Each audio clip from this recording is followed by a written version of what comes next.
Assalamualaikum warahmatullahi wabarakatuh. Ikhwani fillah rahimakumullah.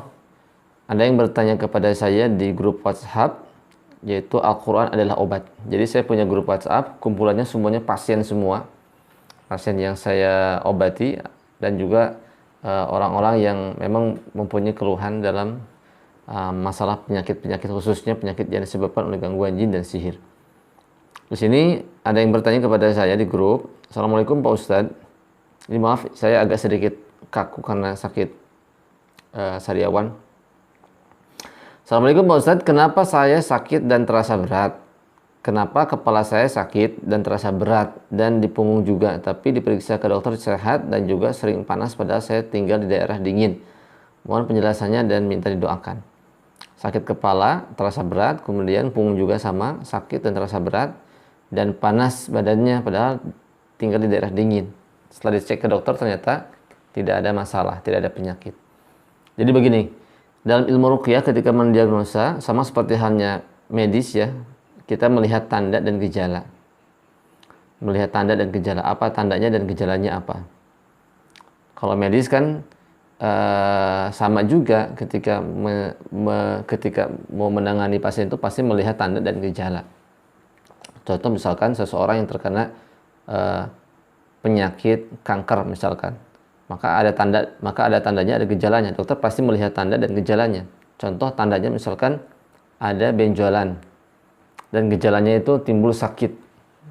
Nah, ketika melihat seperti itu, maka dokter biasanya melakukan pemeriksaan dengan scan ataupun rongsen. Nah, setelah dicek ternyata ada virusnya, maka dipastikan apa-apa penyakit yang diderita, gejala-gejala yang ditimbulkan itu diakibatkan karena penyakit kanker, adanya virus kanker. Nah, sama ketika kita mendiagnosa adanya jin ataupun sihir atau penyakit-penyakit, itu kita lakukan diagnosa. Tanda, kemudian gejala ditimbulkan seperti apa. Dan alhamdulillah selama saya 8 tahun ketika meruqyah, saya membuat semacam kesimpulan. Jadi memang tanda dan gejala yang disebabkan oleh gangguan jin itu ada yang mirip dengan penyakit medis, tapi ada juga yang tidak mirip, bahkan tidak ada pada penyakit-penyakit di dalam medis gitu. Makanya ketika ingin mendiagnosa, saya suka melihat penyakit-penyakit ataupun saya suka melihat tanda dan gejala yang tanda ini tidak terdapat pada penyakit medis. Dan itu kesimpulannya biasanya akurat karena melihat pengalaman seperti itu.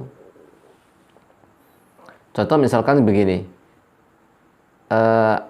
saya menulis sekitar ada 7 tanda dan gejala yang mana tanda dan gejala ini itu tidak ada pada penyakit medis. Dan bisa dipastikan kemungkinan besar ketika ada seseorang yang muncul gejala dan tanda yang saya sebutkan ini, kemungkinan dia terkena gangguan jin atau sihir. Yang pertama ialah kerasukan disertai adanya jin yang berbicara dan bertingkah laku. Jadi ketika ada kerasukan jelas ya, itu pun kerasukannya disertai adanya jin yang berbicara melalui lisan pasien dan tingkah lakunya yang aneh. Nah, itu kemungkinan besar dia terkena gangguan jin. Yang kedua, dicek medis itu normal. Cek scan, kemudian dicek lab ya dan sebagainya normal. Jadi ketika medis mengatakan normal berarti tidak kelihatan sumber penyakitnya, berarti ghaib. Sementara ghaib itu biasanya jin dan sihir. Yang ketiga, di bagian tubuh seperti ada yang berjalan-jalan. Jadi ketika ada tanda-tanda ataupun gejala-gejala di tubuh kita seperti ada yang berjalan-jalan, yang bergerak-gerak, itu biasanya jin. Nah, itu biasanya jin. Yang keempat, penyakitnya berpindah-pindah. Nah, ketika ada seseorang mempunyai penyakit yang berpindah-pindah, itu biasanya jin atau sihir. Karena kalau penyakit medis tidak akan berpindah-pindah. Contoh misalkan ketika dia penyakit asma, ya asma di daerah sini, pernapasan. Ketika dia sakit kepala, ya sakit kepala, tidak akan berpindah-pindah. Sakit kaki, ya sakit kaki. Tapi kalau jin, itu bisa berpindah-pindah sakitnya.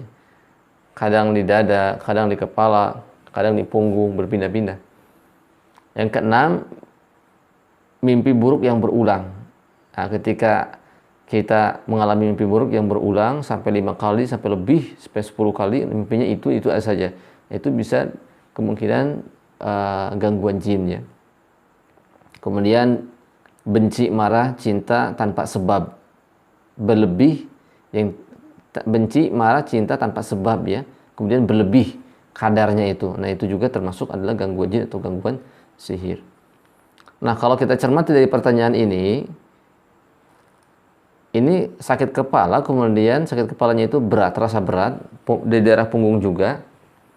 Kemudian ketika dicek sama medis itu tidak ada penyakitnya. Ini kemungkinan ya. Kita tidak berbicara kepastian, tapi kemungkinan.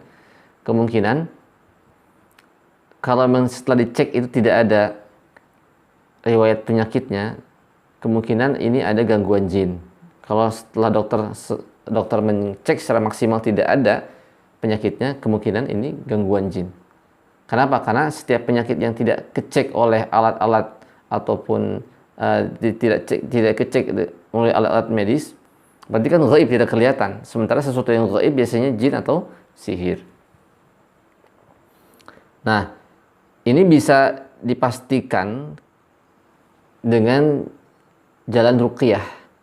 Ketika keluhan seperti ini, kemudian di ruqyah dia muntah, setelah muntah penyakitnya hilang, itu 99% itu jin biasanya atau sihir ya. Jadi ketika gejala tersebut di ruqyah kemudian muntah sampai hilang penyakitnya, dapat dipastikan itu gangguan jin. Jadi kepastiannya di ruqyah saja. Ketika di ruqyah sembuh, insyaallah ketika di ruqyah sembuh berarti itu gangguan jin dan sihir.